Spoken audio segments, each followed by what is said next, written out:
আসসালামু আলাইকুম এভরিওয়ান, আশা করি সবাই ভালো আছেন। তো আজকে একটা ইন্টারেস্টিং টপিক নিয়ে আপনাদের সাথে আলোচনা করতে আসছি। এটা হচ্ছে এআই আসলে আমাদের যে আইনের সেক্টরটা আছে বা আইনের প্রাঙ্গণ আছে, এটা কতটুকু দখল করতে পারবে বা কতটুকু আমাদের জায়গায় এআই কাজ করতে পারবে, এটা নিয়ে আজকে কথা বলবো। কজ আমরা আসলে খেয়াল করতেছি রিসেন্টলি এআই বা আর্টিফিশিয়াল ইন্টেলিজেন্স এত বেশি ডেভেলপ হইতেছে বা এত বেশি উন্নত হইতেছে এবং এত বেশি আপগ্রেড করা হইতেছে, মডিফাই করা হইতেছে, যেগুলো এটা আস্তে আস্তে অনেক জব সেক্টরে মানুষকে রিপ্লেস করে ফেলতেছে। তো এই আমাদের যে আইনের সেক্টর আছে, এই আইনের সেক্টরে আমাদের আইনজীবীদের বা আইনের সেক্টরে আইনজীবী ছাড়াও যারা যারা রিলেটেড কাজ করে থাকে, তাদের সবাইকে এআই কতটুকু রিপ্লেস করতে পারবে, এইটা নিয়ে আজকের ভিডিও।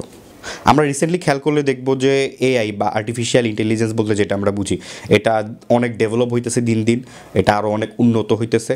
তো উন্নত হইতে হইতে এখন দেখা যাইতেছে যে এই এআই মানুষকে তাদের জবেই রিপ্লেস করে ফেলতেছে। অর্থাৎ আগে যেখানে একটা কাজ করতে মানুষের দরকার হতো, সেখানে মানুষের জায়গায় এআই কাজটা করে ফেলতেছে। অর্থাৎ অনেক মানুষ তাদের কাজ হারাইতেছে, অনেক মানুষ জবলেস হয়ে যাইতেছে। আপনি রিসেন্টলি অনেকগুলো নিউজ আসছে, স্পেশালি আইটি কোম্পানিগুলো থেকে অনেক মানুষকে ছাঁটাই করে ফেলা হয়েছে, অনেক কর্মী ছাঁটাই হইতেছে। কেন কর্মী ছাঁটাই হইতেছে? কারণ ওই কর্মীরা যেসব কাজ করতো, এই কাজগুলো এআই দিয়ে হয়ে যাইতেছে। ঠিক আছে, এখন আর ওই কর্মীদের দরকার পড়ে না, এআই দিয়েই এই কাজগুলো করে ফেলতে পারতেছে কোম্পানি, তাহলে আর তাদের দরকার নেই। সো অ্যাজ এ রেজাল্ট মানুষই যে এআই তৈরি করলো, সেই এআই মানুষকে তার জব থেকে রিপ্লেস করে ফেলতেছে। আর এই রিসেন্টলি যদি আপনারা খেয়াল করেন তাহলে দেখবেন যে গুগল তাদের View 3 লঞ্চ করছে, View 3 এআই লঞ্চ করছে আর কি। এই View 3 এআইটা হচ্ছে একটা ভিডিও অ্যাসিস্ট্যান্ট এআই, যেটা হচ্ছে লিটারেলি আপনি প্রম্পট দিবেন, প্রম্পট দিলেই একটা হুবহু ভিডিও তৈরি করে আপনার দিয়ে দিবে। বুঝতে পারতেছেন এটা কত ভয়ঙ্কর একটা বিষয়? এখন প্রম্পট যারা বুঝতেছে না তাদেরকে আমি ক্লিয়ার করে বলি, এটা হচ্ছে এই এআই এর যে ইন্টারফেস আছে, সেই ইন্টারফেসে গিয়ে মানে আপনার যেখানে কমান্ড দেয় আর কি, সেই কমান্ড দেওয়ার যে ইন্টারফেস, সেখানে গিয়ে আপনি যদি আপনার মতো করে একটা প্রম্পট লিখেন যে এইরকম এরকম এরকম করে আমাকে একটা ভিডিও বানিয়ে দাও, ঠিক আছে, এআই লিটারেলি একদম হুবহু আপনাকে একটা ভিডিও বানিয়ে দিবে। এখন ধরেন আপনি এমন একটা প্রম্পট দিলেন যে একজন মানুষ, তার হাতে বাংলাদেশের পতাকা নিয়ে এসে শাহবাগ থেকে হেঁটে হেঁটে ফার্মগেট পর্যন্ত যাইতেছে, এইরকম একটা ভিডিও আমাকে বানায় দাও।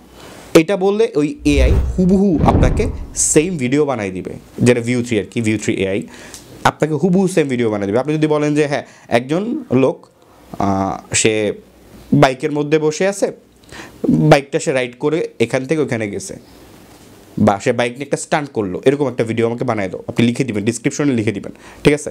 আপনি লিখে দিলে সেই প্রম্পট নিয়ে View 3 এআই হুবহু সেম ভিডিও আপনাকে বানিয়ে দিবে, ঠিক আছে। যেটা ট্রেন্ড বর্তমানে সোশ্যাল মিডিয়াতে চলতেছে, আপনারা যদি একটু খেয়াল করেন View 3 দিয়ে যদি হ্যাশট্যাগুলো চেক করেন, তাইলেই দেখতে পারবেন যে এটা ট্রেন্ড চলতেছে কারেন্টলি এই মুহূর্তে আর কি সোশ্যাল মিডিয়াতে। সো সবাই যার মতো প্রম্পট বসায় ভিডিও বানাইতেছে। আলটিমেটলি যেটা হয়েছে, এখন ভিডিও মেকিংটা খুব ইজি হয়ে গেছে।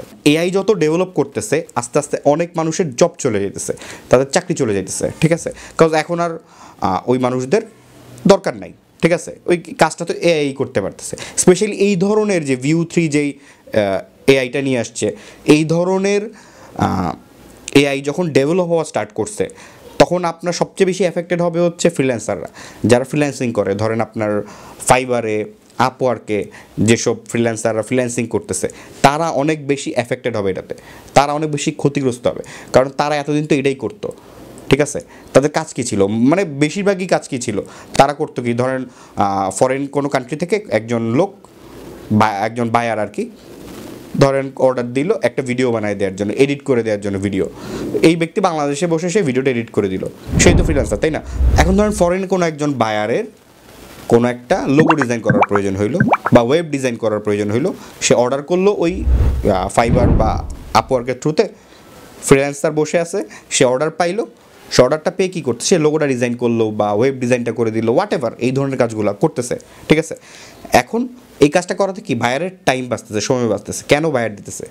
তার স্কিলটারে সে ইউজ করে সে কামাইতেছে, ফ্রিল্যান্সার কামাইতেছে, আর ফ্রিল্যান্সারের স্কিল ইউজ করে বায়ার সে তার কাজ পেয়ে যেতেছে।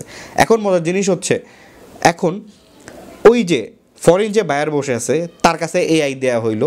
এখন এখানে মজার বিষয় হইলো, ওই ফরেন যে বায়ার, সে দেখতেছে সে যদি একটা এআই এর সাবস্ক্রিপশন নিয়ে এআই দিয়েই সব করতে পারে, লোগো ডিজাইন বলেন, আপনি ওয়েব ডিজাইন বলেন, বা আপনি ভিডিও এডিটিং, হোয়াট এভার যাই বলেন না কেন, যে কোনো ধরনের কাজ সে এআই দিয়েই করতে পারছে, ভিডিওই বানায় ফেলে এখন এআই, আপনি আর কি বলবেন, তাই না? এসইও টেসিও তো এখন মার্কেট থাকবে না, ঠিক আছে? সার্চ ইঞ্জিন অপটিমাইজেশন যে করে এগুলোর মার্কেট থাকবে না, ঠিক আছে? তাহলে সে এই এআই দিয়েই তো সব করবে, তাই না? সে এখানে এআই এর সাবস্ক্রিপশন কিনবে একটা, কিন্তু এআই দিয়েই সব কিছু করে ফেলবে। সে আর ফ্রিল্যান্সারের কাছে কেন যাবে? এআই তো ইনস্ট্যান্ট করে দিতেছে সঙ্গে সঙ্গে, ফ্রিল্যান্সার তো 2 দিন 1 দিন সময় নিতেছে। সো আলটিমেটলি ফ্রিল্যান্স মার্কেটটা থাকবে না। তারপর আপনি বাইরের কান্ট্রিতে এই ধরনের কাজগুলো যেসব কোম্পানিতে হয়ে থাকে ওই মার্কেট থাকবে না, ডাটা এন্ট্রি বা এই টাইপের যেসব কাজ আছে এগুলো থাকবে না, এগুলা এখন আস্তে আস্তে মার্কেটে মানুষকে রিপ্লেস করে এআই চলে আসবে, যেটা রেজাল্ট আমরা অলরেডি দেখতেছি। আপনি অনেক বড় বড় কোম্পানি দেখবেন, ইন্টারন্যাশনাল কোম্পানি, যারা হচ্ছে অলরেডি অনেক কর্মী ছাঁটাই করতেছে, তাদের কোম্পানিতে যেসব কর্মীরা এই কাজগুলো করতো তাদেরকে ছাঁটাই করে ওইসব জায়গায় তারা এআই দিয়ে রিপ্লেস করে ফেলছে।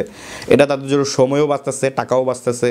ওই সেন্সে চিন্তা করে তো তারা তাদের লাভের কথাই চিন্তা করবে, তাই না? এখন একটা কোম্পানি তো তাদের লাভের কথাই চিন্তা করবে, তারা সারাক্ষণ চিন্তা করবে কেমন লাভ করা যায়। এখন একজন কর্মী রাখার থেকে যদি এআই দিয়ে করা যায়, এআই দিয়েই করবে, তাই না? সো সব কর্মী ছাঁটাই করতেছে, প্রচুর নিউজ দিচ্ছে। আপনারা যদি অনলাইনে দেখেন, আমি স্ক্রিনে দিয়ে দিব কিছু নিউজের খবর, যেগুলো দেখলে আপনারা বুঝবেন যে এআই কীভাবে মানুষকে তাদের কাছ থেকে রিপ্লেস করতেছে মানুষকে, আর বড় বড় কোম্পানিগুলো কী পরিমাণ কর্মী ছাঁটাই করে এআই দিয়ে সে কাজগুলো করাইতেছে। যাই হোক, এগুলো এখন অনেক ডিটেইল আলোচনা, এবং এগুলো নিয়ে আলোচনা করার জন্য আমার চেয়ে আরও জ্ঞানী গুণী ব্যক্তিরা আছে। সো আমি এইগুলো নিয়ে আর আলোচনা না করে আমি মেইন আমার সেক্টরে চলে আসি। আমার সেক্টর বলতে আইনের যে সেক্টরটা, লিগাল যে সেক্টর, এইখানে এআই কতটুকু রিপ্লেস করতে পারবে। এখন সত্যি কথা বলতে গেলে যেটা বলতে হয় এটা হচ্ছে, ঠিক আছে, অন্যান্য সেক্টরে এআই যতই রিপ্লেস করুক, এই আইনের সেক্টরে চাইলেও এআই মানুষকে রিপ্লেস করতে পারবে না।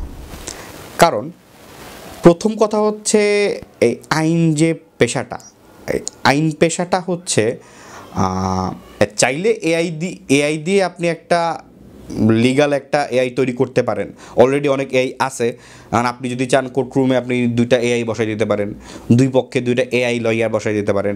এআই তার মতো বিভিন্ন লয়ের যে আইন আছে, বিভিন্ন অ্যাক্ট আছে, এগুলো সে রিসার্চ করে করে তার মতো অ্যানালাইসিস করে সে তার গ্রাউন্ডস দেখাইতে পারবে। তাতে আমি ফ্যাক্টগুলো যদি লিখে দেন এই তার মতো সব কিছু করে সে দেখাইতে পারবে, ঠিক আছে? এটা এখনই করা পসিবল। আপনি চ্যাট জিপিটিতে যান, চ্যাট জিপিটি করে দিতে পারবে আপনারা, বা আপনি যে কোনো এআই, জেমিনির কাছে যান, জেমিনিও করতে পারবে। যে কোনো ভালো ভালো এআই কাছে আপনি যান, লিগাল এআইও আছে অনেক, লয়ের জন্য স্পেশালিস্ট কিছু এআইও আছে। যে কোনো এআইয়ের কাছে আপনি যান না কেন, যে কোনো এআই আপনাকে গ্রাউন্ডস দাঁড়া করে দিতে পারবে, এই পক্ষে কী গ্রাউন্ড, ওই পক্ষে কী গ্রাউন্ড, বাদী পক্ষে কী কী গ্রাউন্ডস আছে, লজিক আছে, বিবাদী পক্ষে কী কী গ্রাউন্ডস আছে, কী কী লজিক আছে, এটা করতে পারবে এআই, ঠিক আছে? আপনি জাজও সেটা দেখে জাজমেন্ট দিতে হয়তো বা পারবে, কিন্তু মেইন কথা হচ্ছে কি, আইন যে পেশাটা আছে আমাদের, আইন প্রফেশনটা, এটা আসলে শুধু লজিক দিয়ে হয় না সবসময়, ঠিক আছে? এখানে মাঝে মধ্যে লজিকের বাইরেও আমরা চিন্তা করি। আইন পেশায় আমি আমার প্রায় 5 ইয়ার্স এক্সপিরিয়েন্স, তো এখন পর্যন্ত আর কি 5 বছরের অভিজ্ঞতা। সো এই 5 বছরের অভিজ্ঞতা থেকে আমি বলবো যে আমাদের লয়াররা এবং আমাদের যে জাজরা আছে, আমরা লজিকের পাশাপাশি আবেগ, ইমোশন দিয়েও অনেকটা চিন্তা করতে পারি, ঠিক আছে? যেটা এআই কখনো করতে পারবে না। ধরেন একটা মামলায় আমরা হয়তো বা লজিক্যালি চিন্তা করলে এরকম রেজাল্ট আসে বা ওই রকম রেজাল্ট আসে, কিন্তু তারপরও আমরা অনেক সময় আমাদের যে নিজস্ব চিন্তা ভাবনা আছে, আমাদের যে কী বলবো, আমাদের যে আবেগ বলেন বা আমাদের যে ইমোশনাল কিছু থটস আছে, ঠিক আছে, আমরা কিছু জিনিস সফটলি চিন্তা করতে পারি অনেক সময়, ঠিক আছে? আমরা মাঝে মধ্যে আউট অফ দ্য বক্স চিন্তা করতে পারি। চিন্তা করে আমরা এই যে মামলার যে অ্যাকচুয়াল লজিক বা গ্রাউন্ড, সেটাকে মাঝে মধ্যে আমরা ওভারলুক করেও আমরা অনেক সময় আইনের ডিসিশনগুলোর দিকে যাই। আমরা লয়াররা যাই, অনেক সময় জাজরা যায়। থাকলেও একটা মামলায় কোনো একটা বিষয়ে সলিড লজিক থাকলেও আমরা ওই লজিকটাকে ওভারলুক করে আমরা চিন্তা করি, ঠিক আছে? এই যে চিন্তাটা করি, তখন আমরা আমাদের ইমোশনাল যে থিঙ্কিংগুলা, এগুলাকে একটু প্রায়োরিটি দিই, আমাদের যে আবেগের বিষয়গুলোকে আমরা একটু প্রায়োরিটি দিই। এটা কখনো এআই করতে পারবে না। ফর এক্সাম্পল ধরেন, হ্যাঁ ঠিক আছে, একটা কথা সবাই বলে যে আইন অন্ধ, কিন্তু এটা সব সময় হয় না, কিছু কিছু এক্সেপশনও আছে। ওই এক্সেপশনগুলো কিন্তু আমরা করতে পারি। ওই এক্সেপশনগুলোকে করার জন্যই কিন্তু কোর্টকে ইনহেরেন্ট পাওয়ার দেওয়া হয়ে থাকে, ঠিক আছে?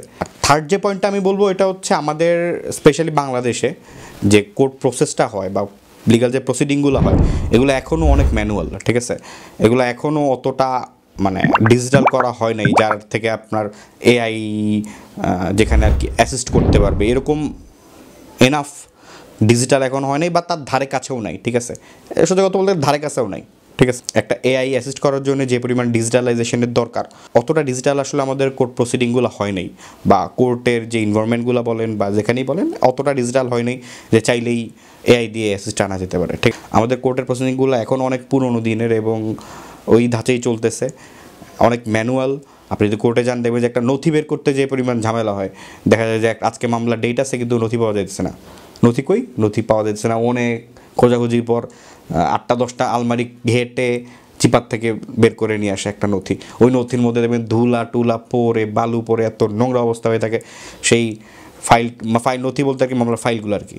তো ফাইল আর কি ওটা খুলে আপনি দেখবেন যে পোকামাকড় ধরে কামড়ে টামড়ে কাগজ মাগজ ছিঁড়ে ফেলে রাখে অনেক সময়। এত বাজে অবস্থাতে হয়ে থাকে আমাদের বাংলাদেশের যে নথিগুলা বা ফাইলগুলা, মামলার ফাইলগুলা। ঠিক আছে, কোর্টের ভিতরে। তো এইটাই বাদ দেন, আপনি অন্যান্য সব প্রসিডিং, একটা মামলা যে বদলি হয়, ট্রায়ালে যায়, এগুলাও খুব মান্দাতার আমলের প্রসেস, এগুলোই এখনও ডিজিটাল করতে পারে নাই। এখানে এআই দিয়ে কীভাবে অ্যাসিস্ট করবে? অনেক ভুল ভুল কেস রেফারেন্স দেখবেন যে চ্যাটজিপিটি নিয়ে আসতেছে, যেই কেস রেফারেন্স দেখে আপনি যদি একটু ভালো মতো রিসার্চ করেন দেখবেন যে এই কেসটা এক্সিস্টই করে না, এমন কেস নিয়ে আসে। ঠিক আছে, ফর এক্সাম্পল ধরেন রহিম ভার্সেস করিম, এই বিএলডি এই করে একটা কেস রেফারেন্স দিয়ে দিবে। ঠিক আছে, ওই কেসটা নিয়ে আপনি একটু ভালো মতো খুঁজলে দেখবেন যে এই কেসটা এক্সিস্টই করে না, কিন্তু ওই কেসের রেফারেন্স নিয়ে আসছে চ্যাটজিপিটি। ঠিক আছে, সো এখনও অনেক ভুল আছে এবং এটা যদি পরে শুধরাইতে যায়ও, এনাফ ডাটা নাই অনলাইনে যেটা থেকে আসলে চাইলে এআই কাজ করতে পারবে, এরকম ডাটা, এনাফ ডাটা নাই। আমাদের যে আইনের সেক্টর আছে এটা আপাতত আমি যা দেখতেছি আগামী 10 বছরেও এআই কিছু করতে পারবে বলে আমার মনে হয় না। 10 বছর কেন, আগামী 20 বছরও করতে পারবে কিনা এটা সন্দেহ আছে। ঠিক আছে, বাইরের কান্ট্রির হিসাব আলাদা, বাইরের কান্ট্রিতে হয়তো বা বাইরের কান্ট্রিতেও আমি বলবো যে ওই যে একটা বললাম না প্রথমে যে ইমোশনাল কিছু ব্যাপার আছে বা কিছু কোর্ট বা লয়ারদের বা টোটাল কথা কোর্টের কিছু ডিসক্রিশনারি ডিসিশন থাকে যেগুলো আসলে এআই নিতে পারে না কখনো। ঠিক আছে, তো এই ব্যাপারগুলা তো বাইরেও অ্যাপ্লিকেবল, তাই না? সো হয়তো বা ওইখানে উন্নত, ওইখানে হয়তো বা কোর্ট উন্নত, কোর্টে ডিজিটালাইজেশন আছে, সেক্ষেত্রে হয়তো বা বাইরের কান্ট্রিতে আপনি এআই অ্যাপ্লাই করতে পারেন, কিন্তু তারপর ওই ডিসক্রিশনারি পাওয়ারটা অ্যাপ্লাইয়ের ক্ষেত্রে হয়তো বা এআই পিছিয়ে যাবে মানুষের কাছ থেকে। ঠিক আছে, সো এআই যতই উন্নত হোক না কেন, আমার মতে লিগ্যাল সেক্টরে এআই কখনোই ওই রকম স্পেস পাবে না যতটা স্পেস আইটি সেক্টরে পাইতেছে বা অন্যান্য সেক্টরগুলোয় যতটা স্পেস পাইতেছে এআই বা আর্টিফিশিয়াল ইন্টেলিজেন্স, অতটা স্পেস লিগ্যাল সেক্টরে পাবে না। তো যাই হোক, আপনাদের যদি আইনের বিষয়ে আরও জানার ইচ্ছা থাকে, আগ্রহ থাকে, তাহলে ভিজিট করতে পারেন আমার ওয়েবসাইট www.advocatesajidulislam.com, অথবা আপনারা জয়েন করতে পারেন আমার ফেসবুক গ্রুপে। আমার ফেসবুক গ্রুপের নাম হচ্ছে অ্যাডভোকেট সাজিদুল ইসলাম কমিউনিটি। তো ওইখানে অনেক ডিসকাশন হয়, লিগ্যাল ডিসকাশন। যদি আগ্রহ থাকে আপনারা ওইখানে জয়েন করে আলোচনা করতে পারেন, অথবা চাইলে আমার ওয়েবসাইট ভিজিট করে আইনের ব্যাপারে আরও জানতে পারেন। তো যাই হোক, আজকের ভিডিও এই পর্যন্তই, দেখা হবে নেক্সট ভিডিওতে। আল্লাহ হাফেজ।